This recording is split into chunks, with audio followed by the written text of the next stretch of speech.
ဒီနေ့တော့ဈေးမှာအင်ဦးလေးတွေတွေ့ရနဲ့အင်ဦးလေးတွေဝယ်ခဲ့ပြီးတော့ဝက်သုံးတက်သားလေးနဲ့တွဲပြီးတော့ချက်ပါမယ်အင်ဦးတွေကမြေကြီးတွေကတူမှရတာဆိုတော့မြေကြီးတွေအရင်ပေနေတာနဲ့သူ့ကိုပြောင်သွားအောင်လို့တေချာလေးရေ3-4တက်လောက်စီလိုက်ပါတယ်ရေဆေးပြီးသားအင်ဦးလေးတွေကိုတော့ကျွန်တော်စလုံးထဲမှာခဏထည့်ထားပြီးတော့ဝက်သုံးတက်သားလေးတွေကိုအရင်ဆုံးစားလို့အဆင်ပြေမဲ့အရွယ်စားလေးတွေတုံးထားလိုက်ပါတယ်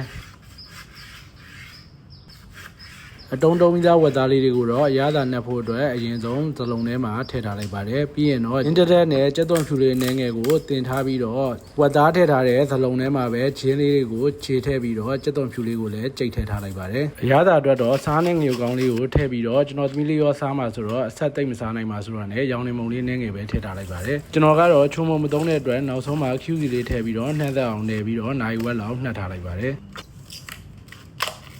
ဝက်သားလေးရတာနှက်ထားတဲ့အချိန်မှာတော့ခုနကရေးဆေးထားတဲ့အင်မူလေးတွေကိုအလုံးလိုက်မဟုတ်ဘဲနဲ့အချမ်းလေးရသွားအောင်လို့ဓားလေးနဲ့လှီးထားလိုက်ပါတယ်အင်မူလေးတွေလှီးပြီးသွားပြီဆိုရင်တော့အနှစ်ချက်တဲ့အချိန်မှာသုံးဖို့အတွက်ကြက်သွန်ဖြူနဲ့ကြက်သွန်နီလေးနှလုံးကိုတော့ပါပါလေးတွေလှီးထားလိုက်ပါတယ်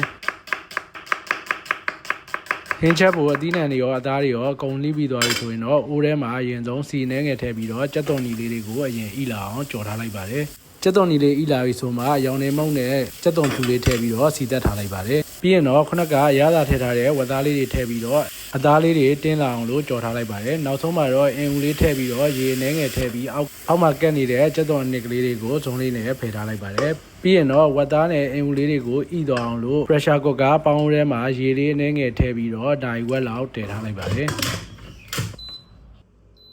နိုင်ဝက်လောက်တည်ပြီးလို့ကြက်ပြီးဆိုရင်တော့ pressure cooker တွေကနေလေထုတ်ပြီးတော့ဝက်သားနဲ့အင်ဦးလေးတွေနူးမနူးစစ်လိုက်ပါတယ်ဝက်သားနဲ့အင်ဦးလေးတွေကနူးပြီးဆိုရင်ပဲရေနည်းနည်းကျန်နေတာနဲ့အိုးပြောင်းပြီးတော့ရေခမ်းပြီးတော့စီပြန်အောင်တည်ထားလိုက်ပါတယ်10မိနစ်လောက်တည်ထားပြီးတော့ရေခမ်းပြီးတော့စီပြန်သွားပြီဆိုရင်တော့ဝက်သားအီးလေးနဲ့အင်ဦးလေးကထုတ်လေးနဲ့အရန်စားလို့ကောင်းတဲ့ဝက်သားအင်ဦးချက်လေးကရတော့ပါပြီ